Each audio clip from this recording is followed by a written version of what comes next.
അപ്പോൾ ദൈവം സ്കൂളിൽ പോകാനുള്ള എണീപ്പിക്കലാണ് കേട്ടോ അത്. അങ്ങനെ അതൊക്കെ പരിപാടിയൊക്കെ കഴിഞ്ഞു.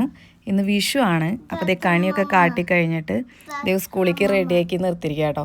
മുടി കെട്ടിയത് തീരെ ഇഷ്ടമായിട്ടില്ല. മുടി കെട്ടാനേ ഇഷ്ടമല്ല. അതിനുള്ളൊരു സങ്കടം പറച്ചിലും വിഷമം പറച്ചിലാണ് ഇതൊക്കെ. പിന്നെ ക്യാപ്പ് വയ്ക്കണം ആൾക്ക്. അപ്പോൾ അതിനുള്ളൊരു സങ്കടത്തോടു കൂടിയുള്ളൊരു സ്കൂളിൽ പോക്കായിരുന്നു അത്. അത് കഴിഞ്ഞിട്ട് ദേ വിഷുവിന് വേണ്ടിയിട്ട് നമ്മൾ റെഡി ആവാണ്. പിള്ളേരെ നമ്മൾ സ്കൂളിൽ നിന്ന് ലഞ്ച് ടൈമിൽ കൊണ്ടുവരും കേട്ടോ. അപ്പോൾ ദേ ഞാനിങ്ങനെ റെഡി ആയിക്കൊണ്ടിരിക്കുകയാണ്.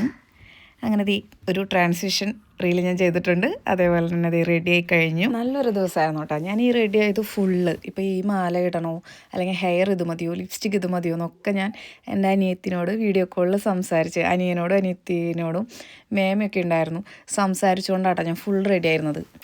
സ്റ്റാൻഡിൽ വീഡിയോ കോൾ വെച്ചിട്ട് എനിക്കപ്പോൾ അത് ഭയങ്കര ഒരു സന്തോഷമായിരുന്നു. എന്താ അവർ കൂടെ നിന്ന് നമ്മൾ റെഡി ആവണ പോലത്തെ ഒരു ഫീലായിരുന്നു.